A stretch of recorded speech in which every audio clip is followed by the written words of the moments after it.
that much wildness in LA. Even it surprised me that Griffith Park was here. When again, you talk about hero scientists that I look up to and want to make happy, Miguel Orellana is one of them. He was part of that first study that discovered, I call it the puma butt, and I like that he gets to say puma butt a lot with this shot. But please welcome to Miguel. He also has a very special connection, obviously, to P-22. Miguel, come on out here.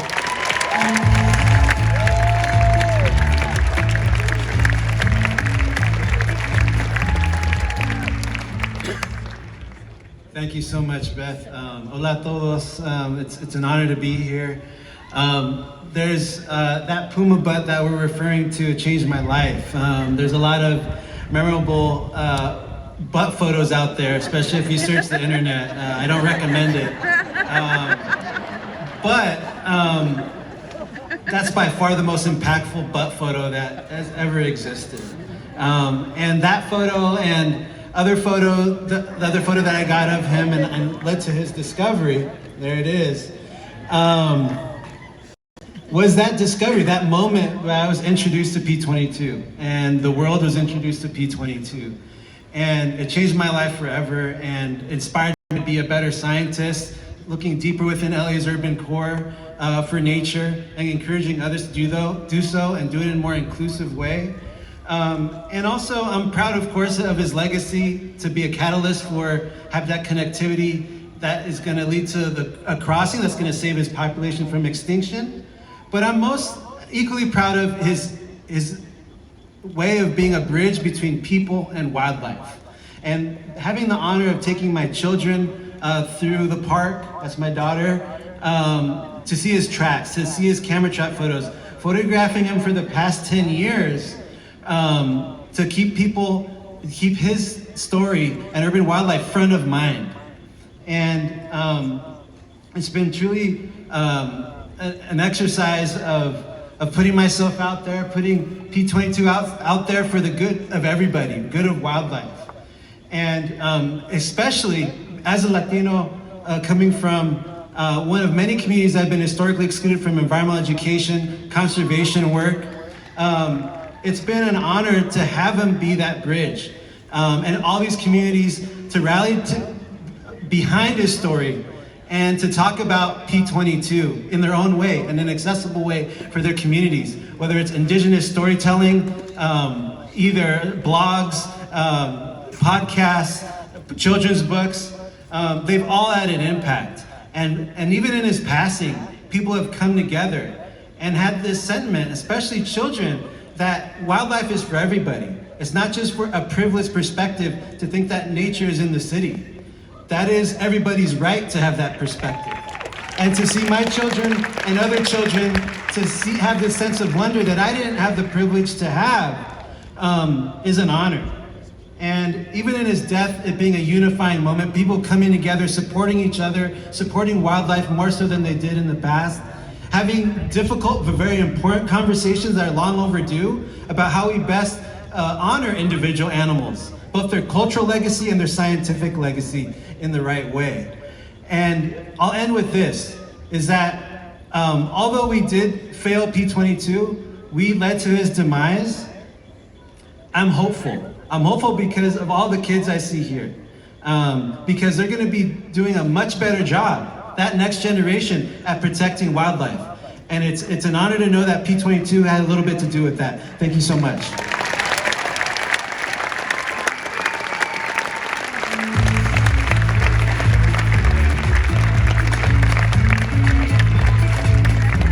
Thank you so much, Miguel. I've learned a lot from Miguel and had the pleasure of working with him over the years.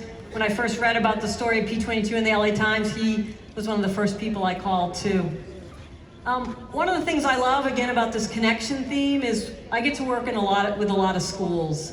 And the next school, the principal, Brad Rumble, is another hero of mine for what he does to connect students to wildlife and nature. Let's welcome Brad Rumble, Elizabeth Williams, and Esperanza Elementary School.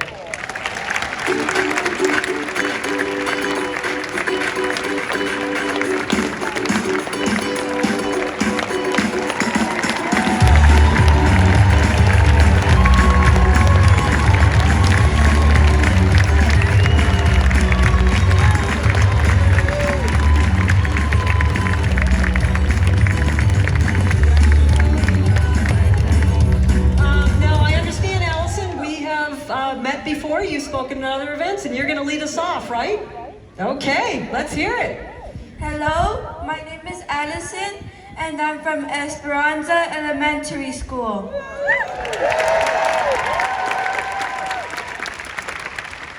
Esperanza Elementary School is located in downtown Los Angeles, the last place you would expect to find wilderness. But at our school, we have created wild spaces with native plants. A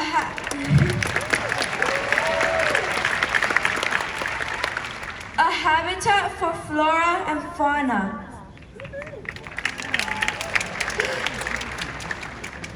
P-22 never visited our habitat, but he lives on in our school library and in the amazing mural on our wall.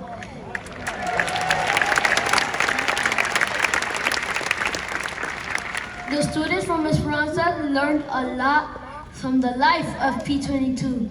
These third-grade naturalists will share life lessons learned from the life of P-22.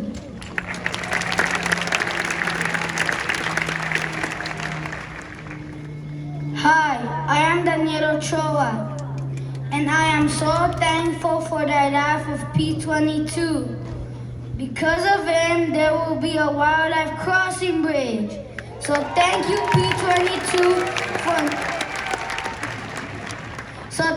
P-22 for inspiring the widest Annenberg Wildlife Crossing Bridge.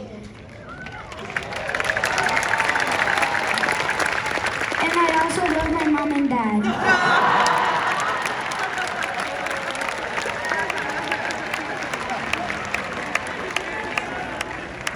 Good afternoon.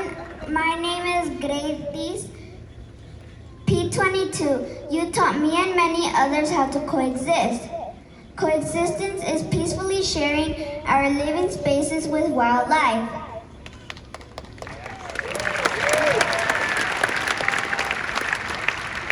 Many people thought that this couldn't be done, but you did it.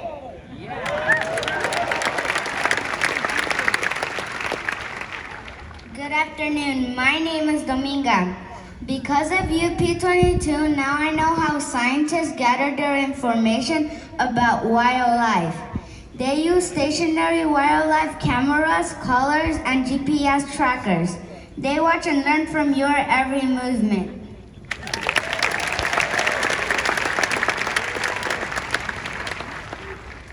Hello, my name is Angel. Thank you, P-22, for figuring out how to cross the 101 and the 405 freeways. How did you do that without getting hit?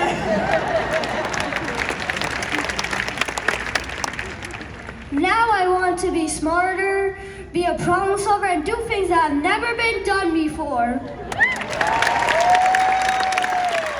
Hello, my name is Juan. Hello, my name is Matthew. Hello, my name is Sandra. P-22, you're an amazing puma!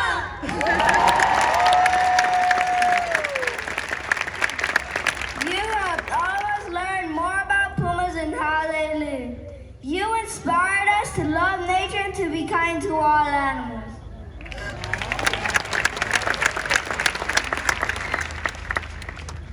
Hello, my name is Kevin Lopez. Thank you, P-22, for showing me bravery and determination. The bravery you had for living in Griffith Park for 10 years without a companion or a friend and with very little space to roam.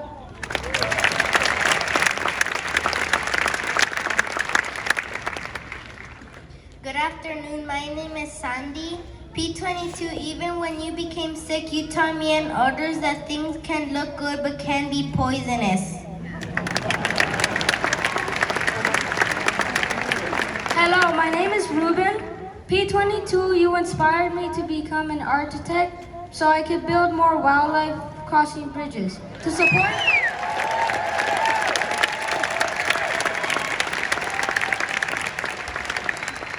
To support the movement of wildlife. Thank you.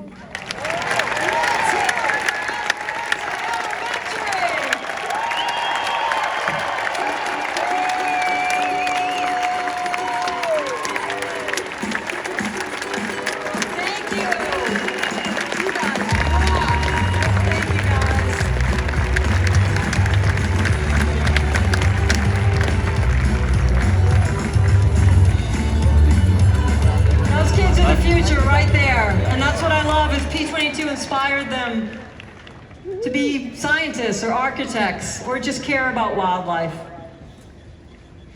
The next guest has become a really good friend, and again, we connected over P-22. She wrote me the best letter I've ever received in my conservation career when she was just 8 years old. She's also a very talented actor, and again, I'm just honored to call her a friend. Julia Butters, come on out.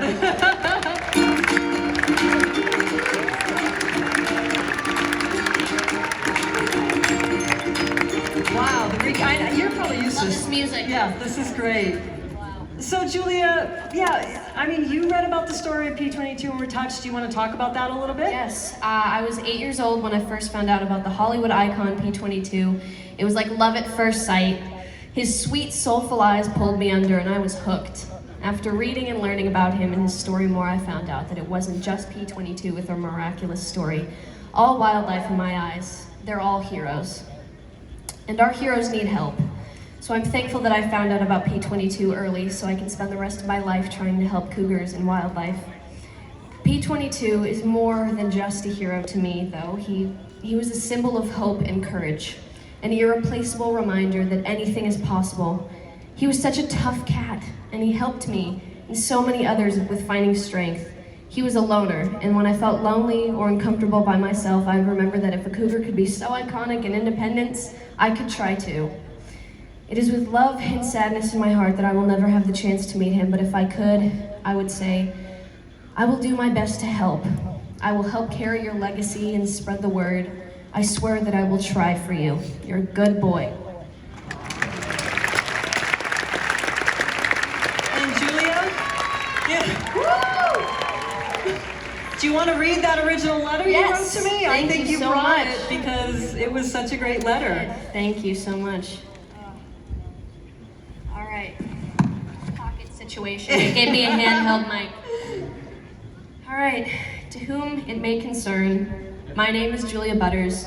I'm a concerned 8-year-old California citizen who cares about the isolation of P-22, the famous cougar in Griffith Park. However, I'm not the only concerned citizen. I've collected many signatures from tax-paying citizens, which are enclosed. Here's a possible solution. Between December and March, female cougars, one at a time, should be brought to mate with P-22.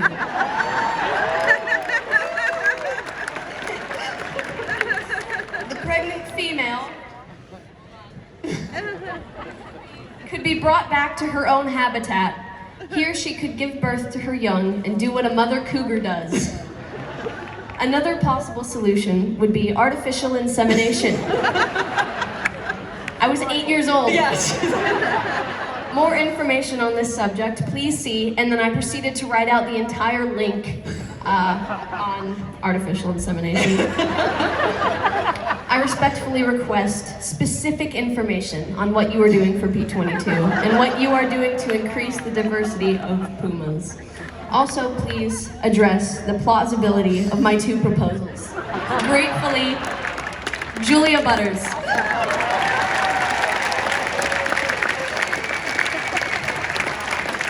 What's fun about that is I immediately replied, we invited her to a small event we were having, and she grilled Seth Riley, who was on stage, like grilled him with questions. Remember that? I do. But Julie, you've always showed up for us, and we really appreciate it. And one of the fun things we now get to do is introduce a band that has a really special connection to this. I think you know, the audience. Ever hear of a song, The Lion Sleeps Tonight? One of my favorite songs, right? Amazing. So excited. this is the Tokens. And so I don't get it wrong, I don't often read, but they have been entertaining audience and listeners all over the world for 60 years. Where's my mom? Mama Pratt's here, right there. Those of you who have ordered things on the Save LA Cougars store, thank her. It was like a 1,000% increase in orders after his death, and poor mom had to fill them. They're not only recording artists and producers, they produce gold records from the Chiffins, the Happenings, and Tony, Orlando, and Dawn. I remember those now. I'm a little older than you. In 1998, they entered the Guinness Book of World Records by singing the national anthem in every Major League Baseball park in one season. And this year marks the 50th anniversary of their 1973 release, Cross Country. Original members Phil and Mitch Margot are here with us in spirit as Phil's son and grandsons honor their incredible legacy. You get the last line, Julia. Oh, yay. Please welcome The Token. Woo!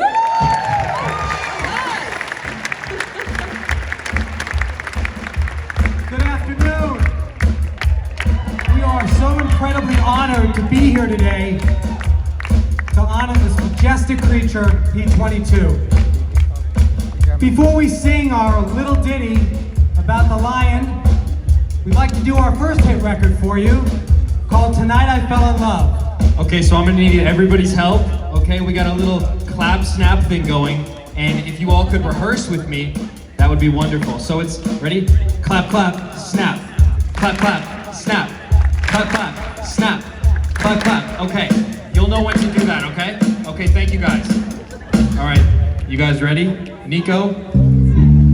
Dum dooby dum, oh, dooby dooby dum.